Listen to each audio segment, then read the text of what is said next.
Welcome everyone to Rare World Coins. This is RMworldcoins. Hopefully you have been enjoying some of the current videos I have uploaded to my channel, and hopefully that the information provided will help you out and at least help you add either world or US coins to your collection. As I mentioned in my videos, I like to teach collectors what coins that they might like to acquire. Okay, the potential coins that could be a good investment, and of course, these are the coins I have been collecting, dealing in the past 40 some years. These are all good choices, but you still have to do your due diligence and be sure that you are acquiring them at a good price and also at the right condition. Okay. A lot of these coins that I deal with are very popular, highly in demand by world collectors and US collectors, and the potential for their value to increase is pretty much there. Okay. So if you choose wisely as far as grade and you buy them at a reasonable price, you shouldn't go wrong. You should be able to accumulate a very nice collection portfolio that you definitely will appreciate. Like I have in the past 40 some years, I've accumulated a lot of coins, and I've learned a lot. And of course, this is all basically a learning process for everybody, even myself, even though I've done 40 some years in the world and US coin collecting. I've learned many things and always learning. Okay, so it's a non-stop thing. So learn the best you can on the coins you're collecting. Know how to grade coins. Be sure that you know the value of your coins, the condition. If you're buying raw coins, be careful. If you're buying really rare coins at high price, be sure they are not counterfeit or copies. Be sure they are genuine. So if you're not sure, get a second opinion or send it in to a third party grading company like NGC or PCGS that are well known. Okay. So for today's video, I decided just to pick four coins around the world that I always like and always will continue to see its value increase.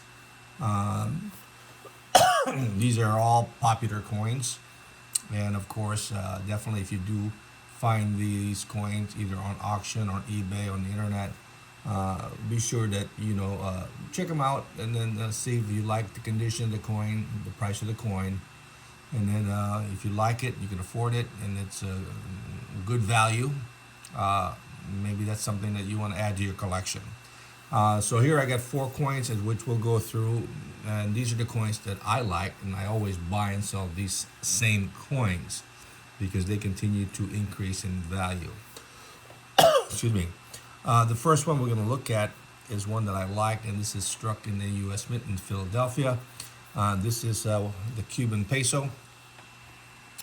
This is called the Star Peso. Gorgeous coin, 1915. The series started in 1915 and ends in 1934.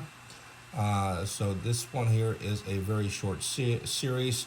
These were basically struck in at the Philadelphia Mint, similar to a U.S. Morgan dollar. And so this is a very popular coin. This is the first year of issue for the Star Peso for Cuba. Highly collected, extremely hard to find due to the fact that many of these coins were melted down. Um, and a lot of them did see circulation. So these are very nice coins to acquire if you like Spanish coins, Cuban coins, or coins struck from the U.S. Mint. So this is one of the coins that will qualify for that. And the thing about the Star Pesos, 1915 to 1934, they're very hard to come by in nice high grade. Okay, rarely do I see a coin in this type in MS65, either by PCGS or NGC. Rarely do I see them come on the market. And once they come on the market, everybody is trying to, bid on it, bid it up. So very quite rare as based on condition. Um, excuse me.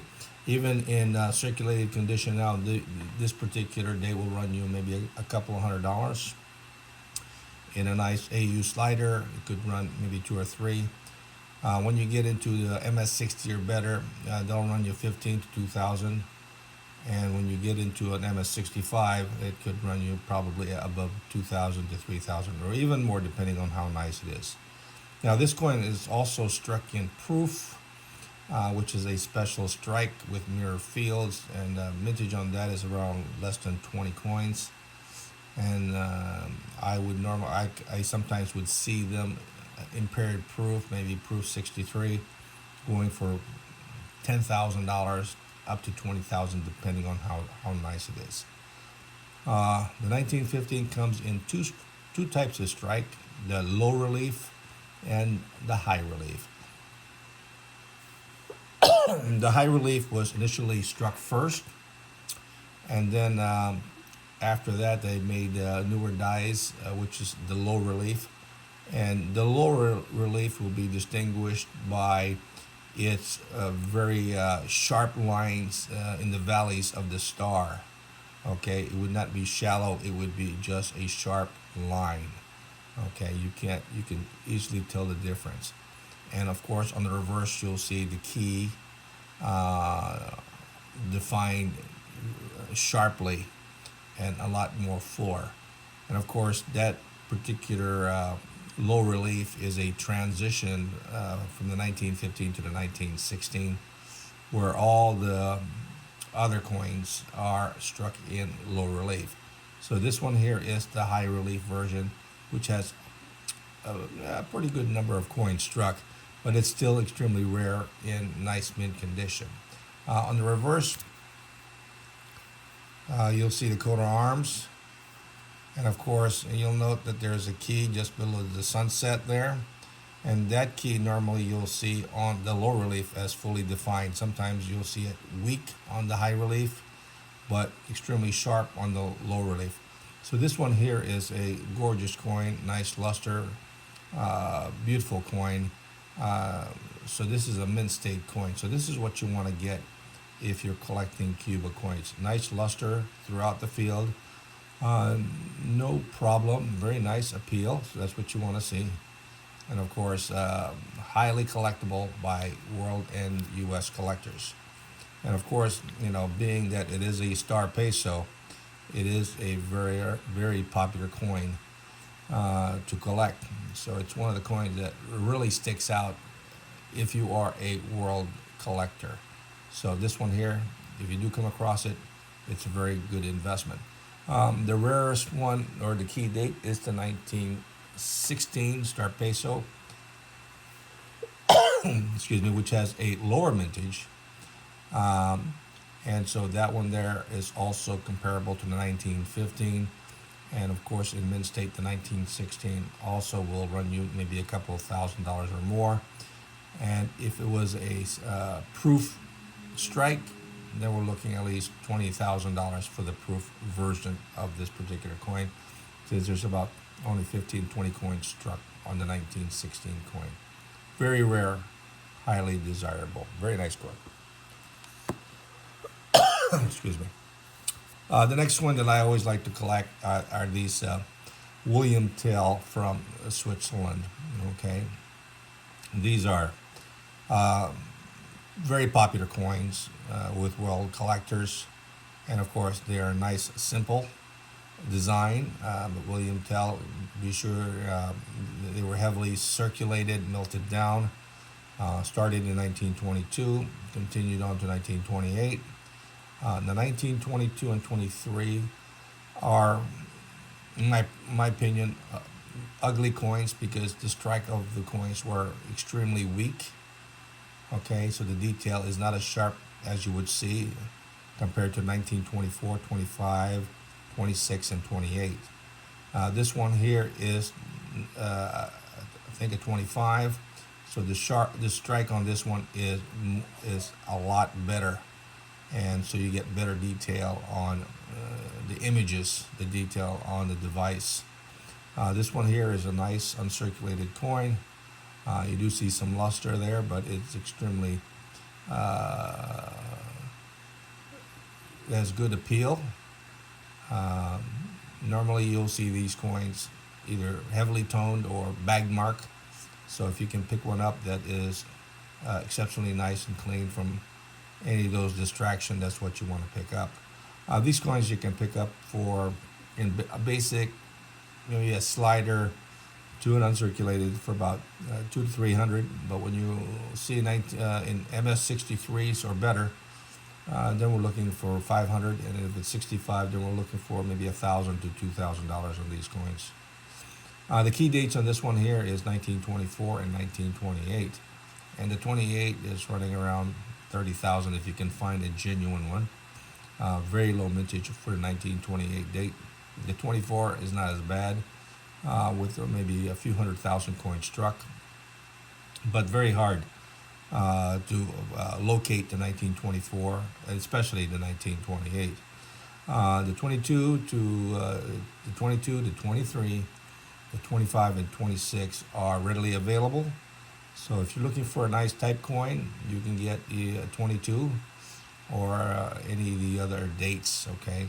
The 22 is the first year of issue, and it is rare in GemBU because a lot of them did see circulation, and only a very few were saved in high grade. So if you can find a 22 in MS65, definitely that would be a keeper. And as of yet, I have not found a 1922 in MS65, at least the one I like. The reverse on this one, 1925, is very nice. It's very simple. Coat of arms of Switzerland, the 5 franc, the date, and the B for the mint mark. So this one here is a very nice coin, widely collected, highly desirable. You can probably get a short set, 22, 23, 24, 25, and 26, but it would be difficult to get to 28, okay? So it would be difficult to complete a set like this. But this one here, if you're looking for a type coin, a 25 or 26 would be a better strike. And of course, if you can get it in high grade mint state, certified, NGC or PCGS, with nice appeal, that is something that maybe you can acquire. But it may cost you just a little bit, but not too much.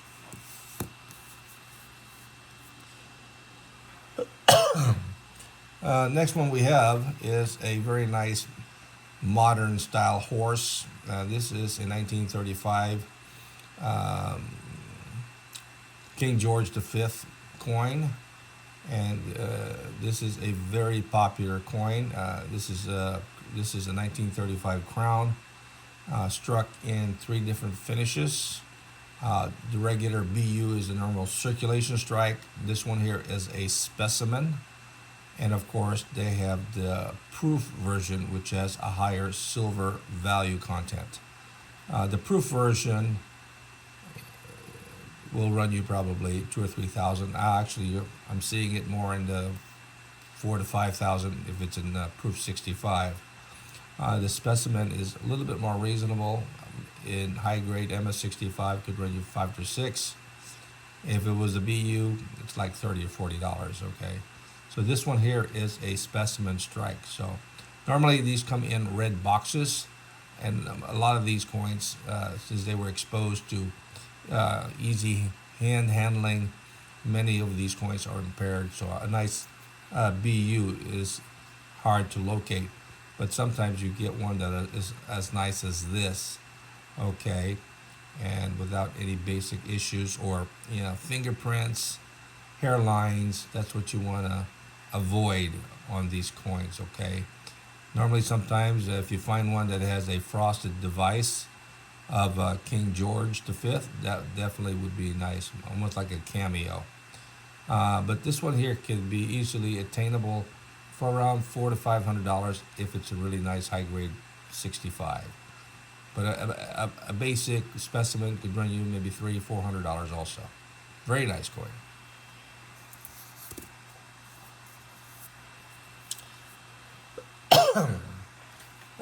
The last coin we have, which is also struck in the U.S. Mint, are these Panama coins, 1934. This particular date struck for 2 years, basically, 1931, 1934. Both of them have low mintages. In high grade 65, they'll run about $600. In this condition, we're still looking at $200 to $300. Very popular. Many of these coins, right, were melted down and did see heavy circulation. So if you're able to pick one up with full bloom luster like this and sharply struck, normally it's a weak strike. Normally the arms and the hands and the mid portion of the lady is kind of weakly struck and it's kind of ugly. So if you find one that's fully struck, that's a plus. But if you can find one this nice, which is probably better than most, definitely that would be a nice coin to add to your collection, and possibly even get certified. Not too many MS65s or 66 on these Panama 1 Balboa. And if you're not familiar with that, here's what you're going to get on the obverse. It says 1 Balboa, very simple, full bloom luster, nice lines, nice helmets, nice design on the helmets, full beard, mustache. So this is what you want to see on these early 1931-34 Balboa. So very gorgeous coin. So if you can pick these coins up in this condition, you can't go wrong. There are many circulated version of it, okay? So there's plenty of that. So take your time if you're just going looking for a type coin. There's plenty full in circulated, but in mint state 65, only a very few is available. Sometimes you see them in MS63, but hard to find in 65 or higher grade. Gorgeous coin.